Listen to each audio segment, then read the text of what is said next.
Few are taught the fundamentals of finance and money management in school. This limited series podcast tackles the basics all students need to know to become financially independent. Made by students, for students. On this episode, we sat down with Jacob Rizzuto. Jake is an accounting student at McGill University. He's also the Chief Operating Officer at PennyDrops, a student-run, nonprofit organization dedicated to the advancement of financial education in Canada. Welcome to episode 7 of the Money Class Podcast. Hey everyone, welcome back to the Money Class Podcast. This is episode 7. My name is Kosta. Hey guys, it's Marc. And we have a guest on the show today. It's Jacob Rizzuto. Jacob, how are you doing? Guys, I'm doing really good. Thanks for having me on. Thanks for being here. Thank you. So we're going to get right into it. Tell the listeners and the viewers who you are, what you do, and we'll go from there. Sure. So my name's Jacob. I'm a business student going into my last semester at McGill. My major, while I'm pursuing the business degree, is accounting, and so my goal at the end of the day is to become a CPA.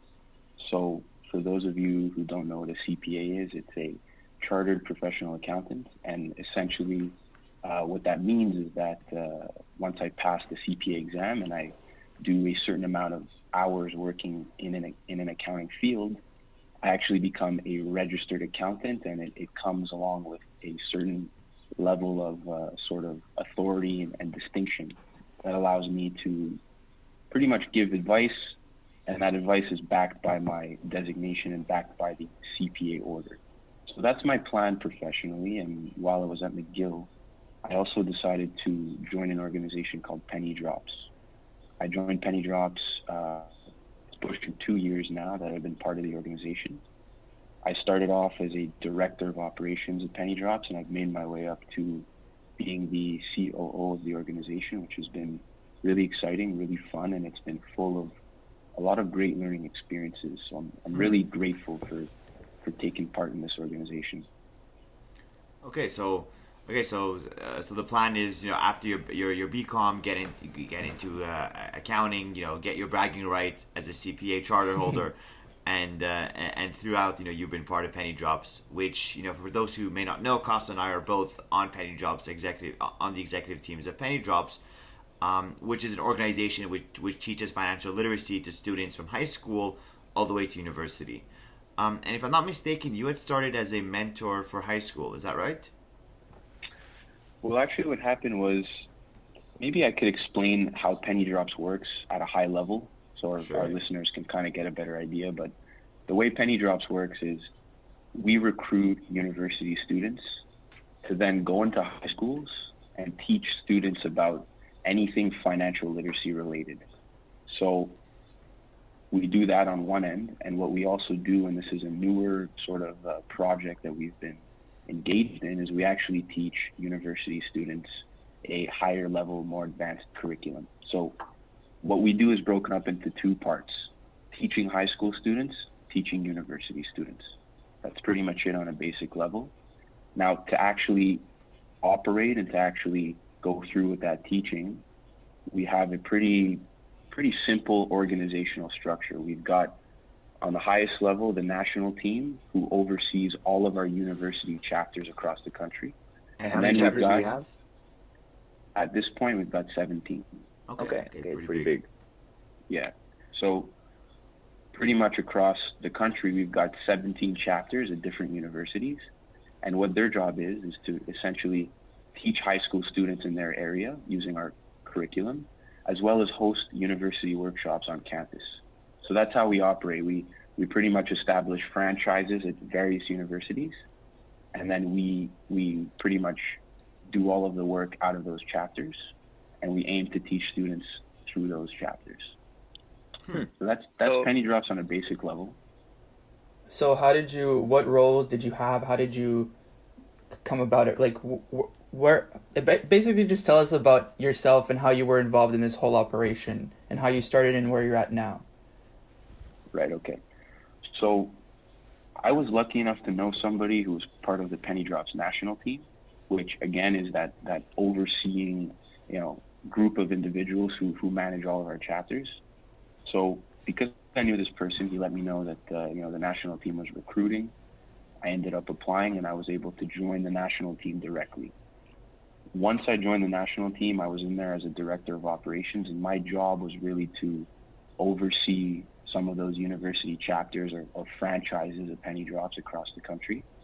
And at that point, I was also a PennyDrops mentor as well. Since I had joined the national team directly, those who were on top of me and my colleagues, we kind of decided that I needed to understand how PennyDrops work. So while also being on the national team, I also went to go teach a few lessons at some high schools in the area, which was a really cool experience. And what's interesting is that only after I taught my first high school workshop did I kind of realize that, what we were doing is really cool. I kind of was able to see it on the front lines, which was nice. And, I wasn't, I'll be completely honest, I wasn't very engaged for the first few weeks. I didn't really know what we were up to. I wasn't that motivated, but as soon as I went into a high school classroom and taught and sat down with some high school students and realized what we were doing for them, it kind of like a switch kind of flipped in my head, and I realized that I'm really lucky to be part of this. It's a really cool movement. And ever since then, I've sort of, my drive has been a little bit, higher. I kind of kicked it into a higher gear, and I've been really, just trying to soak everything in this short period of time. So as soon as you got your hands dirty, pretty much you become more interested in what you were doing, right? So on the exec team, you kind of were unsure of how does this all work out, but then as soon as you went into the actual doing it, then it was like, oh wow, okay, I see my impact I'm having on other people, and I see how I'm benefiting other people, so I'm intrinsically more motivated. It's interesting. Yeah. There's also a very interesting point. I think, especially us, we started this podcast for this reason, and it was very much because of like what Marc and I saw at PennyDrops. Financial literacy is so important, and we did feel like it was lacking in high schools and universities, and PennyDrops tries to answer to that need. Us too, we're trying to do that. What do you think makes it? Why do you think, let's say, that in high schools and in universities, it's not taught on every single level of studies, and it's only in business? And why do you think PennyDrops needs to answer to that need? Well, I mean, it's pretty basic. I think I'm not the first person who has said this. I bet you've heard this, a lot of times, but it's a little ironic that in high schools we don't learn probably the most essential thing we need to learn, right? Which is, it's called many things, right? You can call it a bunch of different things, but one of those ways to sort of idea it is it's financial literacy, right?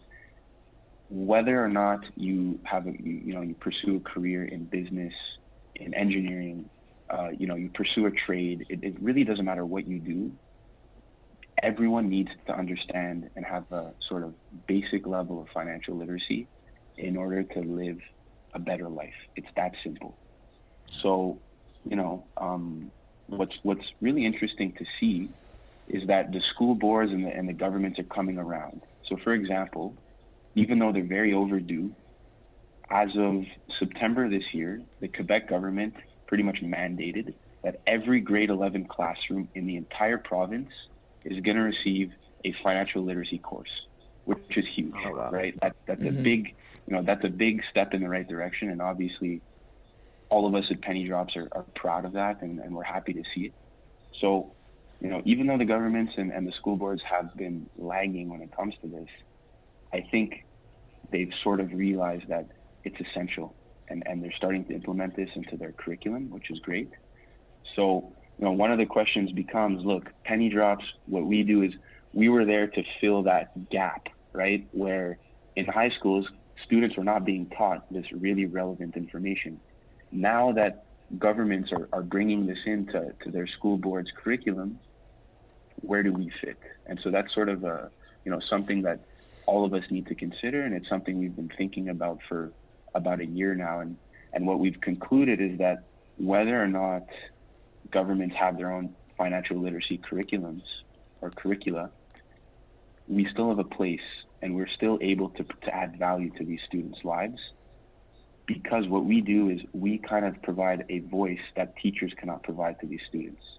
when you have a 21-year-old sitting down with a 16-year-old, it's different compared to when you have a 40-year-old teacher speaking to some 16-year-olds. And so even though students are going to be learning, about financial literacy from their teachers and essentially from the government, we're still able to come in there and actually give, personal stories and relate to these students on a level that nobody else could.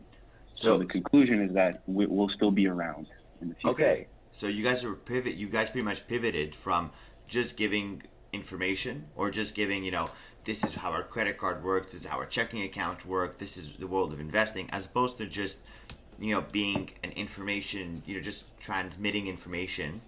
You guys are now going in with a different approach, which is more the social approach, right? The more of bringing a human aspect to the curriculum. Look, if I'll be honest, we've always been about that. It's never just been an information approach. Okay. What was nice in the past is that we added value, in the information and in that personal connection aspect. It's just that now that information, side of things is already being provided to students. And so what we're having to do is double down on that personal connection and establishing sort of a relationship with students that they can't get anywhere else. But we've always been about personal connections and things like that. Yeah, I find that interesting because, sometimes the information is dry. And I remember, especially financial literacy sometimes could be a bit dry as information.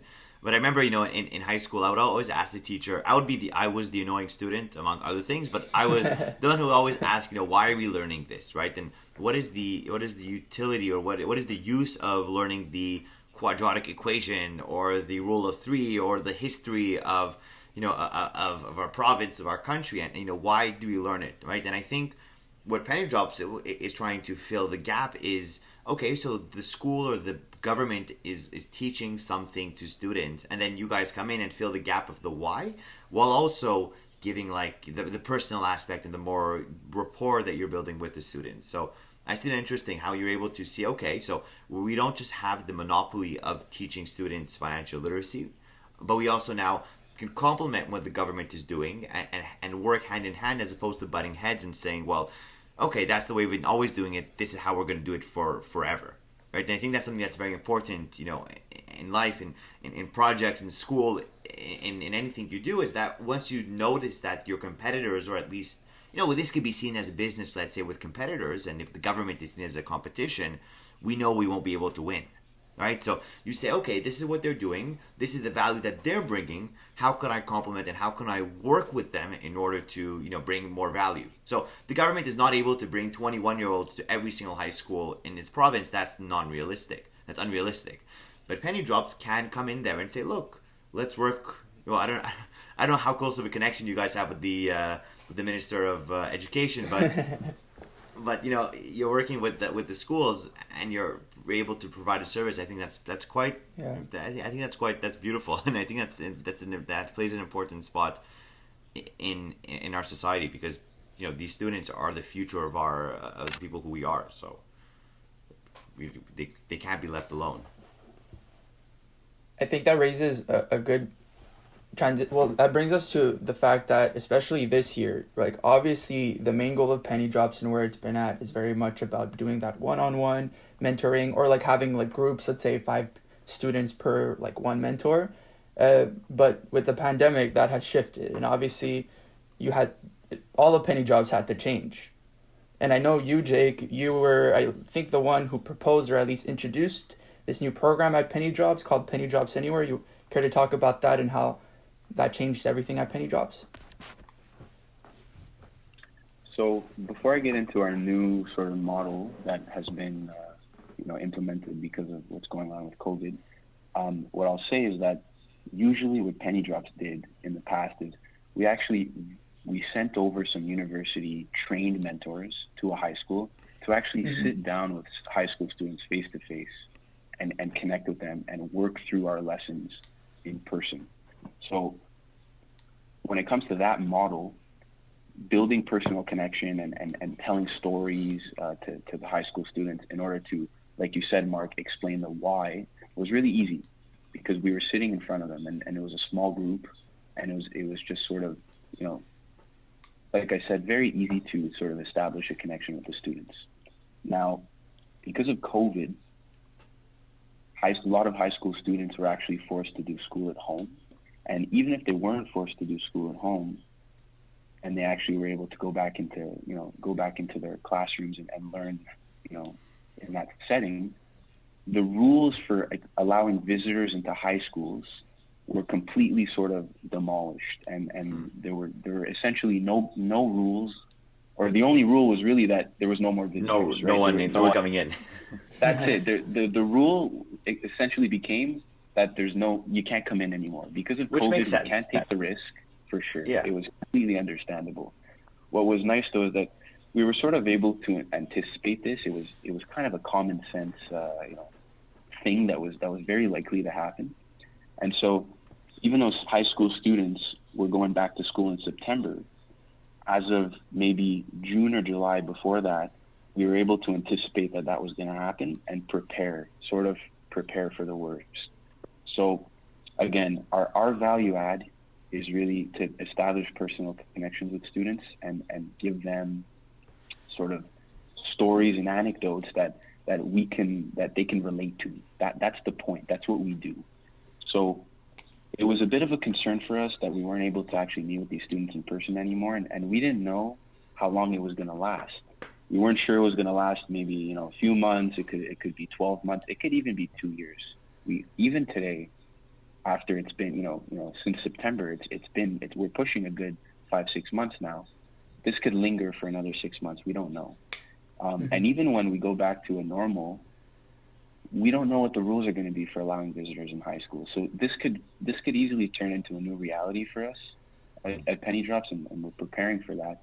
But what we've done so far is we had laid out a few strategies, and we sort of tried to figure out what the next best thing was to actually teaching in person.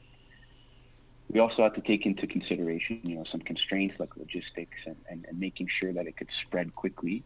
And what we came up with was a program called PennyDrops Anywhere. PennyDrops Anywhere is essentially a platform that students could log on to. And once they log on to that platform, they gain access to really interactive lessons that they can go through by themselves on their computer. Now, even though they do this alone, and it's traditionally done, at home, and teachers sort of implement this as like a homework program or like an after-school program. So even though the students are doing this at home alone, behind their screens, we've set up the lessons and the videos to still somewhat be engaging in a sense that students could connect with those mentors who are in those videos behind the screen. And we do that in a few ways. First things first, whenever a new mentor shows up in one of our videos, we ask that mentor to introduce themselves and sort of try to connect with the viewer by telling the viewer a little bit about themselves and how they got to where they are today. In other ways, we ask our mentors and we sort of integrate it in the videos for the mentors to give little anecdotes or little personal experiences that students could relate to. So, excuse me, even though students, even though students are doing this sort of in their rooms on their computers, we've tried to preserve that personal connection that they establish with our PennyDrops mentors. It's not perfect, and to be honest with you guys, nothing beats sitting with a student face to face, and that's just a fact. You can't get around it, right? Even though nothing beats that, what we're trying to do is we're trying to develop resources that will give students the knowledge they need in such a way that they can still build some sort of relationship with a mentor 3 to 4 years older than them. It's a work in progress, but we're slowly getting there, and we're slowly refining our toolbox of what we offer to better, connect students with PennyDrops mentors. Well, yeah. If you don't take chances and if you don't try something new, then in that case you'll always be in the past and you'll always be doing the same things. And at some point it's like, oh, you're doing this. What is it? Insanity is when you. What is it? Einstein said that the insanity is if you try something a million times and you expect different results, right? That's where it is. If we're in a new reality, so we have to think different. We have to think creatively outside the box. And I think taking the leap into online education is an interesting. It is a pivot that was that kind of presented itself, but also that was the only option that was available. So it was, okay, we could maybe, you could have thought, okay, let's do classes again face to face, but now outside with masks 2 meters apart. Okay, that works when it's 23 degrees in September and sunny. So you have to be realistic. I think the online education made sense, considering the circumstances we were presented with. I just want to add something to that, actually.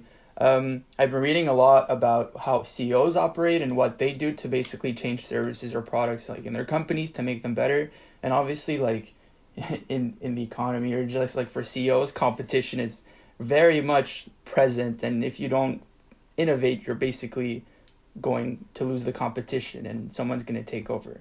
There was this one book, it's on about the CEO of Disney, and he talked about how you have to innovate or die. And that's something I always think about.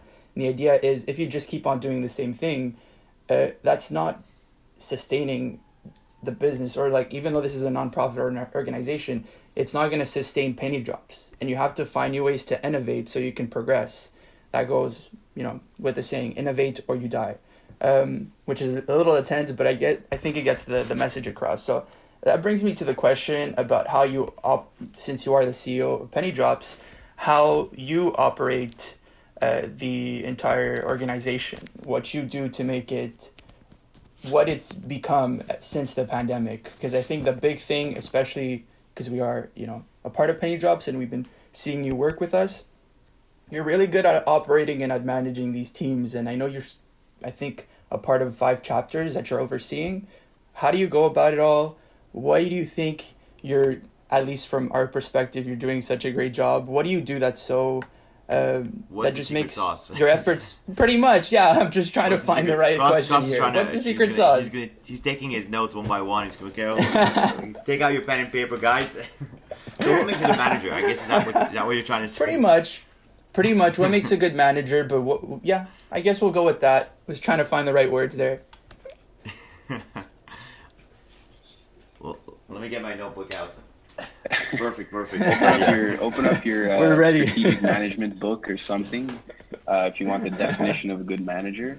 What I would say is that I still think I'm far too young and I'm far too inexperienced to really define accurately what makes a good manager.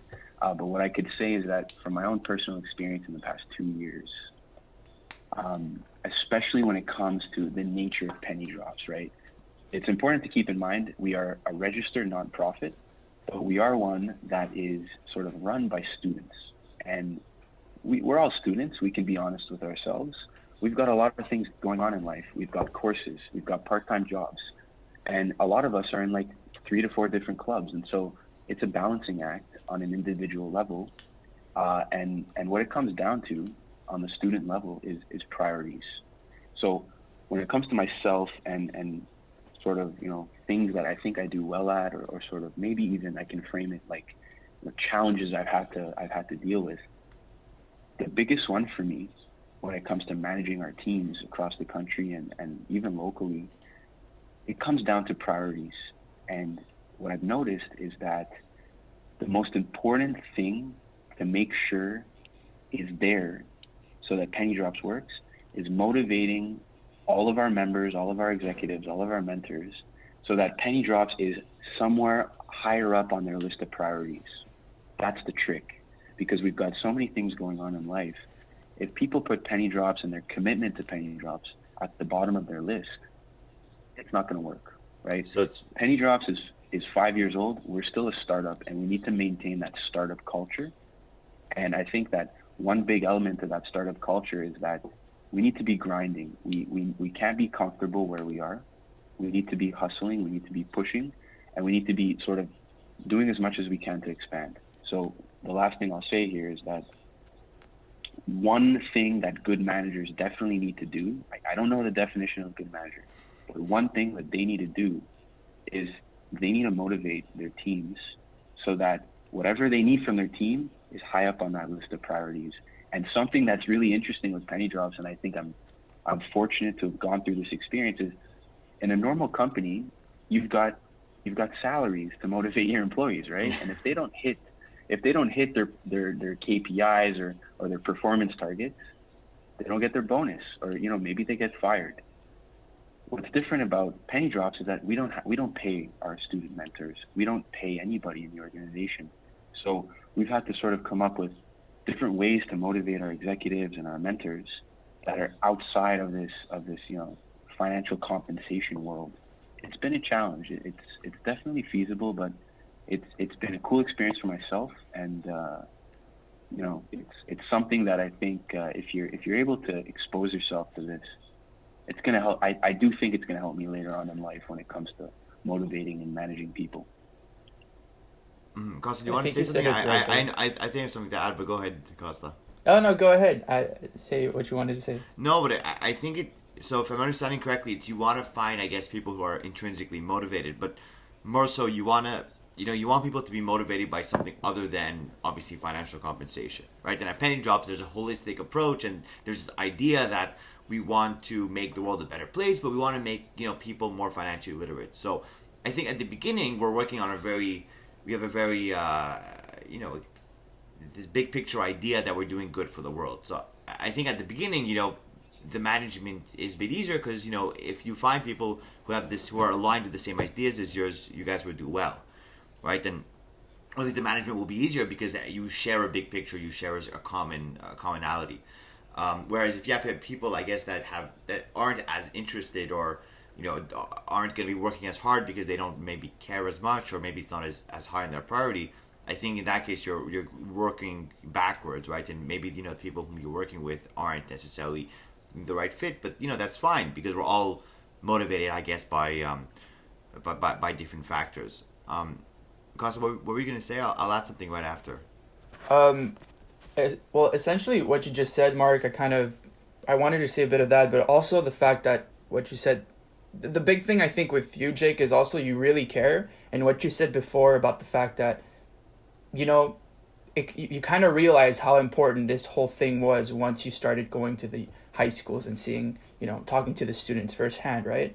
So I think it goes with the fact that what's really important is, and I know a lot of companies do this, is that they take their executive teams or their CEOs, I'm talking about big Fortune 500 companies, and they make them work at the very bottom of basically the hierarchy of their company to really see where they're providing the value, what service they're providing, and I think that really helps. So I think that goes with everything you're saying. I just wanted to add that little thing. So yeah, with that being said, Marc, you had something to say? It makes sense. It's so if we bring it back to like a group project, let's say, if you imagine a group project is like a mini PennyDrops or a mini organization, pretty much you want to have people who are aligned with the same goals as you, right? So at PennyDrops, it's a question of having financial, spreading financial literacy or spreading knowledge to as many people as possible. And in a group project, it's okay, let's have the same goal, right? Our same goal is to get the A, or to get 95%, and we know that if you surround yourself with people who are going to push you or who have the same common goal as you, the management should be much easier. And something that I've noticed before I even started, that whenever I started a new group project now in school, my first semester I was doing much less of this, and as the semesters rolled on, I started doing this. Was at the beginning you lay out, what is our objective, right? Guys, are you guys ready to put in the work to be, get a 90 or to get 100, or do you guys not care and we'll get 80 or 70 or 60 or whatever? And I think if you set a goal at the beginning and don't take it for granted that everyone is on the same page as you, the management becomes much easier. And I'll give a great example. We had this organizational behavior class at Concordia. It's COM 220, I think, or 22. Anyways, I forget, but it's one of the 200 level com classes. And what it is we have a 20-page report, and we have to do some study. We have to do a study. We have to go get primary data, which is data that hasn't been collected. It's new data that we're creating, let's say through a survey. And we have to write a 20-page report with a one line as a directing line, which is about motivation or about about managing your team. And the work was so big that had we not had good structure, it would have fallen apart. So pretty much what our tactic was is that everyone kind of knew what they had to do, and from the beginning, I kind of said, okay, I'll lead it. I'll lead this group for this project because we had worked together in other things. But I said, let me lead this group and let's make sure everything works out well. So what ended up happening is that everyone had their own roles, and we were all on the same page, and we were meeting, maybe once a week, but the meetings were 10, 15 minutes long because we were all on the same page. So at the end of the day, pretty much we were saving a lot of time because we weren't having useless 45-minute, 1-hour meetings where we're just rambling on. Everyone knew what they had to do. We would meet to align all of our, we would meet to realign, and then perfect, everyone did their own work. And I think that's something that project really taught me a lot about leadership and about working in a group, especially when you don't have much direction from a professor. And is that make sure everyone's on the same page, everyone has the same goal in mind, and do it explicitly. Say, okay, guys, are you ready to do, how many hours do you think it's going to take? Okay, are we able to do this? What deadlines are feasible? And then, give a bit of a challenge. Say, okay, you could do it for Saturday. How about we do it for Wednesday or for Thursday, right? And then, okay, let's try, and in finance we have and a complete opposite to that. In finance, there's or at least in every, in all walks of life, there's a saying, under promise and over deliver, right? If you say you could do something by Friday, and if you could do it by Thursday, so say you could do it by Friday, and then by Wednesday night or by Thursday morning it's done. So you've under promised what you could do, and you've over delivered because your expectations were set lower. So all you have to do is go up. And I think at PennyDrops, that's what's fun. It's that we have this idea of teaching financial literacy, which is it's not under promising, but it's such a broad aspect that once you start going into it, you're like, oh wow, okay, we're doing one-on-ones with students, we're going online, we're doing these university classes.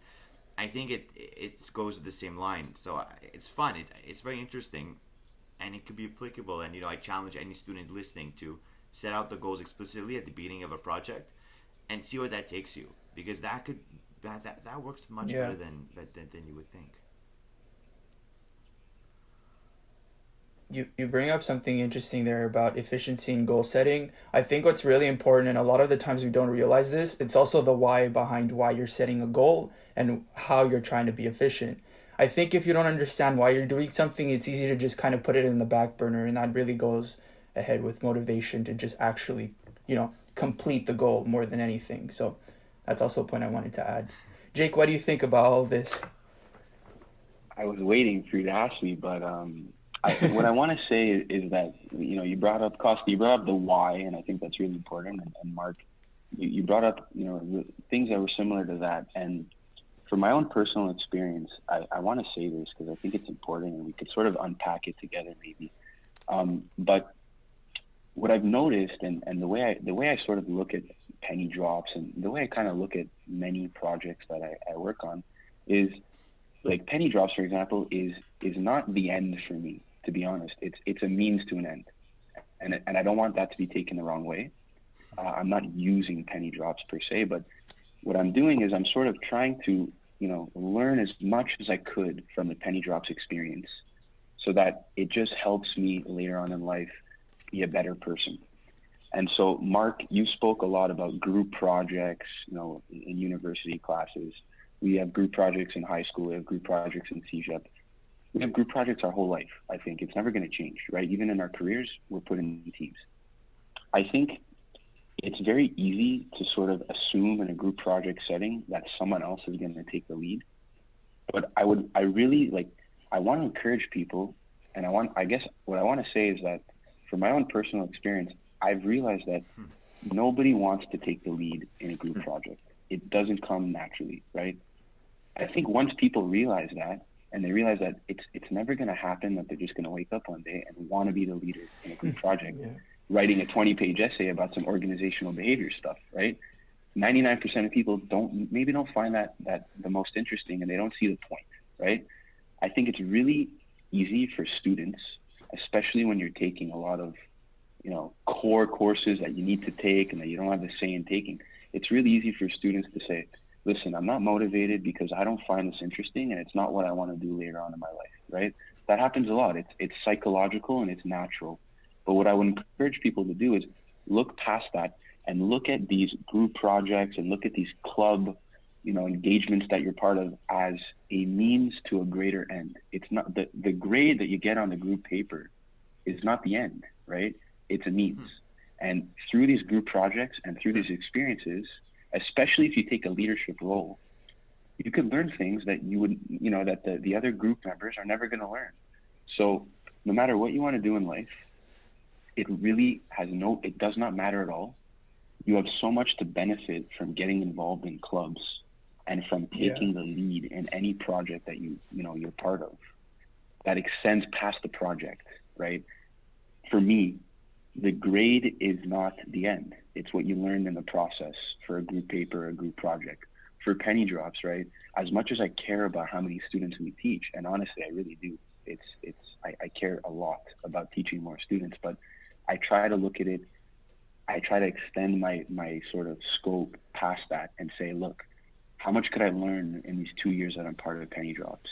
And how is that going to impact me in my career, in my personal life, in my entrepreneurial life? It really extends past these short-term goals that we set, or these short-term targets like grades and things like that. So if I could sum it up, I would say it's easy to sort of take the back seat in a group project or a group setting. But I would encourage people to sit in the driver's seat, even though you don't want to be there, even though it's harder and more uncomfortable to be in the driver's seat. Sit there and motivate yourself, not to get a good grade or necessarily something like that, but look at it like, okay, I'm going to learn things in the next month that I'm in this group project that are going to change my life for the next 50 years. I think that's the way we need to look at things, because honestly, I've learned things in my experience at PennyDrops that I think will carry on throughout the rest of my life. When it comes to dealing with people, talking to people, with different personalities and different, characteristics, managing teams, motivating people, setting goals for myself, collaborating, the list goes on. But what's great is that when I leave PennyDrops in a few months, it doesn't mean that everything I've done is finished and it was all for nothing. It's going to carry on for the rest of my life. So the start of a new chapter. That's what I would say. The start of a new chapter, and you take with you all that stuff you've learned in that previous chapter. So it compounds. And again, here we are talking about compounding, and it's related to finance, right? If you can compound experiences like this over your lifetime, I think the effects are insane. Yeah. So it's cross. Yes. Sorry. It's like these things that you learn. It's like in sports. It's you learn how to do something in one sport. All of a sudden, doing the other sport is easier because there's some common attributes that are everywhere. While you're not directly working on balance when you're playing basketball, well, you are at some point you're at 1 foot, you're on your second foot, you're moving side to side. So all of a sudden, skating becomes easier because you're more used to the amount of pressure you're putting on both feet, right? And that's exactly what you're saying, like in a group project or inside PennyDrops, is that you're not working on necessarily one thing specifically, or you're not working on on just getting a good grade. But all of a sudden, you're also working on how to manage a team, how to set deadlines, how to get people motivating, which aren't what you're working, but they're a result of the work that you're doing, and I think that's really profound. I think that's very it's important to note, because when you become a leader in a group, all of a sudden you're not just there for the good grade, but all of a sudden you're getting so much more learning experience, which I think is undervalued. I've never heard a prof say, "Become the leader, you're going to learn more in the class." Never heard that. But now that you mention it, I think it's a truth that should be more, that should be applied more often. I want to add to that. I say this all the time. I think joining clubs, it's a university degree of its own. And I think at times you can argue that you learn more being a part of clubs than you learn from an actual class, or at least that's how I feel. And I think you both point out, it's the fact that you have to assume responsibility when you go about when you start university. That's what's going to bring the like Jake talked about, the compound effect of just like knowing more, and with time in a decade you know a lot more than you thought you could. Does that make sense? It's really about that, assuming responsibility with anything you do. And I've read a lot of books that talk about this. That's how people get promoted in big companies too. If you're just a regular employee, but then when the manager asks for something that's not necessarily your job, you kind of take that on and you deliver, and you learn something new because it wasn't part of your job, and then they're impressed because you're doing more than the other people. You get promoted. They like you more. You know more. You become more valuable. I think that's very important, and I wanted to point that out. With that, I have a question. Go ahead. I was just going to say one more thing. I think when you look at your experiences from the compounding perspective, it's also easier to just motivate yourself because, for example, let's say you've got a paper in one of these courses that you're forced to take in your first year of university, and it's worth 20%. It's really easy to say, oh, listen, I'm not interested in this course. It's a 20% paper. I'm going to sit in the back seat. You can do that, and it makes sense. But if you look at it through a compounding point of view, it's easier to say, okay, I don't like the course. Yes, the paper's not worth much. But what I learned today in the next month of doing this paper, if I take the front seat and I take the leadership role, is actually going to turn into something way bigger in the next 10 years. Mm-hmm. Because you take that idea that a small decision you make today is going to have a really big outcome in 10 years, right? So maybe if you're having trouble motivating yourself to take the front seat and jump in the driver's seat, maybe you need to look at it that way and say, fine, it's a small decision I make today that has a really, really big, that will make a really big difference when I'm an adult, when I'm older. So, that could be a way people motivate themselves. Yeah, there's something about that too. A lot of people, especially me, I remember when I started university, I didn't know much. I'm coming in, it's a new environment. How can I get involved? What can I do? What can I even provide to people? Why am I valuable? These were things that I was thinking about. And it's normal for someone who has no experience, who's just very young and who wants to get involved, to kind of feel fear or to feel like they might not have anything to provide to somebody. But I think through doing, just taking the leap and just asking to be a part of something, I think that goes a long way too. If you're scared, especially in university, that's kind of a good thing. If you know that you're scared and then you go beyond that, you have to identify the fear and then move past it. I think that's very important because a lot of people will say that and not necessarily act on it. I just wanted to clarify that. No, go ahead. Marc, you wanted to add something? Ahead. I feel like I interrupted. Okay, cool. Well, it brings me to another question I want to ask you, Jake. I know you read books. We kind of talked about that a few months ago on a call. I remember you gave me some of your recommendations. Do you have any, maybe not necessarily books, but any people you look up to maybe in the business world, or maybe you have books to recommend to people, movies? I want to know what you have to say about that. Okay, let me think for a sec. You're putting me on the spot here. What I'll say is over the past 2 months, maybe, I've been looking into an individual. He's a venture capital investor. He's Canadian. Well, he grew up in Canada, but he wasn't born here. His name's Chamath Palihapitiya, okay? And what's interesting about Chamath is that he's extremely intelligent, and if you want to learn about him, you just go on YouTube and watch his interviews. He talks about all the hot topics, Bitcoin, Facebook, Apple, etc. But I think, aside from that, his philosophy and what he believes is that the current way in which we look at like financial markets or investing is outdated. And he's sort of trying to recreate it or capitalize on this change. And what he's doing is he's allowing retail investors like myself, maybe you, to actually get in early when it comes to IPOs or sort of angel investing. And he's doing that through creating these, not creating, but through leveraging these financial instruments called SPACs. Marc, I don't know if you've heard about SPACs. I'm sure you have. It's been a bit of a bubble, or some people say it's a bubble right now, but it's a really hot topic.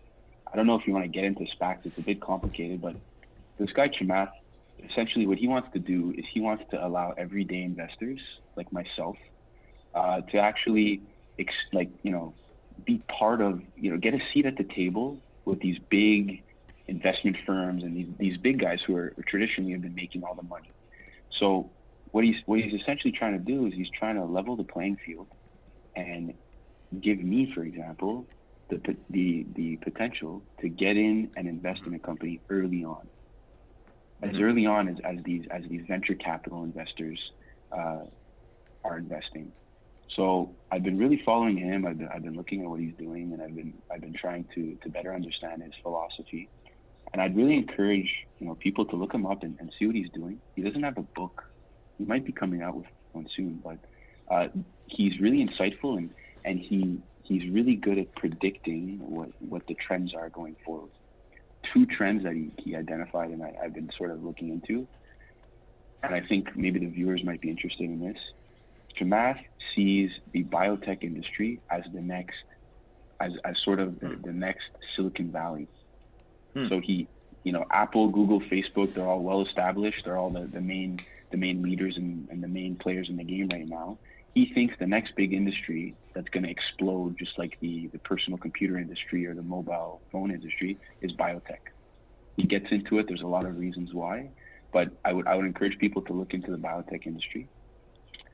And he's a really big advocate for climate change. And his biggest sort of argument is that he thinks that by pursuing, green energy and by trying to sort of put climate change as everyone's top priority, he thinks it's actually going to solve a lot of other problems in the world, political, social, etc. And so he pretty much explains that by, going from, let's call it, gas to solar, or gas to, electric for cars, he thinks that it's actually going to solve a lot of political issues that we have today. So, overall, really insightful guy. I would encourage people to look him up, and I'm going to keep following him what was his for name the again? next few months and, see what I can learn. What was his name again? Chamath Palihapitiya. I hope I'm saying his last name right. His first name is Chamath.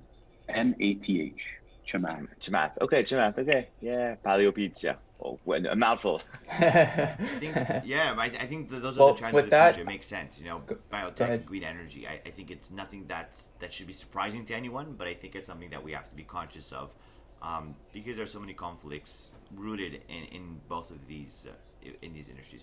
Kosta, I think I have one more question. We don't have too much time with you, Jake. I know you're a busy guy. Kosta, Exactly. one last question, I think, for the floor. Yes. And I took inspiration from another podcast, Tim Ferriss. He always asks this question before wrapping up a podcast. If you could write something on a billboard for everyone to see, what would you write? Whoa. Yeah. That's a big one, guys. That's a big one.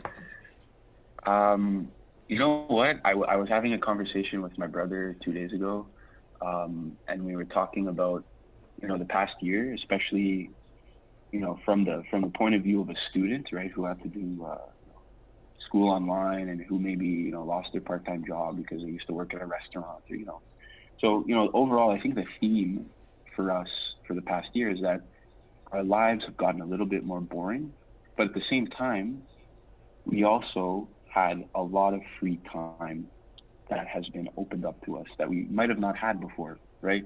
We used to have to commute to school. We used to maybe have a part-time job. We used to see our friends, and we can't really do those things anymore. So, there's a lot of hours in the day that have been opened up. And what my brother and I were talking about was, imagine if we had, taken up one new hobby in the past year, and we put just an hour a day towards this new hobby. And it could have been anything: coding, reading, about a certain topic, learning a language, being more fit, right? 1 hour a day over a year, we're coming back to the compounding effect. I don't even want to know what it would be like at the end of the year, Mm-hmm. So what I'd put on a billboard, and, you can take this positively or negatively, but I think you should take it as some sort of wake-up call. What I'd put on a billboard is a question, what did you do with your spare time over the past year? And I think truly, and we're all guilty of this to a certain extent, I'm guilty of this too. I think truly we wasted a lot of time this past year that we shouldn't have probably wasted. And my brother, last thing I'll say, my brother said something that was really interesting, and we spoke about this after for a decent amount of time. He thinks, and I agree with him, he thinks that a big reason for wasting a lot of time in the past year is that we have a lot of distractions that are really close to us with our phones and the internet and social media. So it's easy, like maybe when you compare us to our parents, for example, it's harder for us to actually go out there and do something productive because we've got this at our fingertips with a million hours of sort of, free entertainment at our disposal. And so going forward, just because we have our cell phones and we have all these apps on them, it's not an excuse not to do anything productive, but we kind of need to be aware that our phones might be holding us back a little, you know? So going forward, ask yourself, what did you do the past year? How many hours did you waste doing, you know, silly things? And going forward, you know, forget it. The year has passed. We can't change it, but going forward, what could you do to just free up maybe an hour of your day, and what will you do with that hour? And think about how it's going to compound over a year or 2 years. That's good. So how have you... Essentially, today is the first day of the rest of your life. There you go. That's how you could put it. Cheesy, but it is.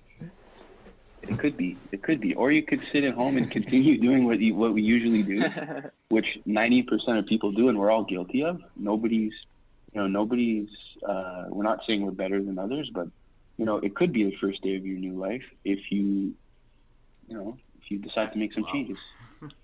That's good. Well, yeah, Marc, you wanted to add one last thing? I'll make it really before short. I wrap up. What you just said, Jake, was a great thing to put on Billboard. I think what would you do with your spare time? What have you been? What was it exactly? What was the line that you brought up? What would you do with that hour?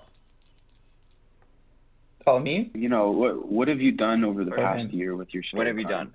Exactly. Yeah, I think reflect on it. I'm gonna go with something a bit more empathetic, and think maybe a bit right there, but think of others. I think it's a question of you're on the road, right? Someone's annoying you. There's road rage, whatever. It's like why are you getting mad at that person, right? What did they do, right? How would that person feel? You're working. Someone's wearing a mask all day for 12. For their 10-hour shift at the grocery store, right? They may not be so happy to be there. At their ninth hour of their shift, right? So, don't be so rude. Be more humble. Take a step back. Think of others. How are you making them feel? How do they feel? And if there's something that you could do to make it better, that whether you're talking to them nicely or not getting mad at them, then I think that's important. So I think in 2021, let's try to be more empathetic. Let's try to think of others more. Think of how are my actions impacting other people. And I think like that we could all live a happier life. When you raise the tide, all boats raise at the same time. That's so poetic. That's so beautiful, Marc. I'll echo what you both said. I love both of what you guys, beautiful. What a way to end the podcast. Well, with that being said, this has been episode 7 of the Money Class podcast. We had Jake Rizzuto on the podcast. He's the CEO of PennyDrops. And yeah, we'll see you guys again on episode 8. Bye, everyone. Thank you, guys. It was great. It was really fun. Take care, guys. This has been episode 7 of the Money Class podcast. If you liked the episode, make sure to subscribe and follow the podcast. We release a new episode every week. See you next week. Bye-bye.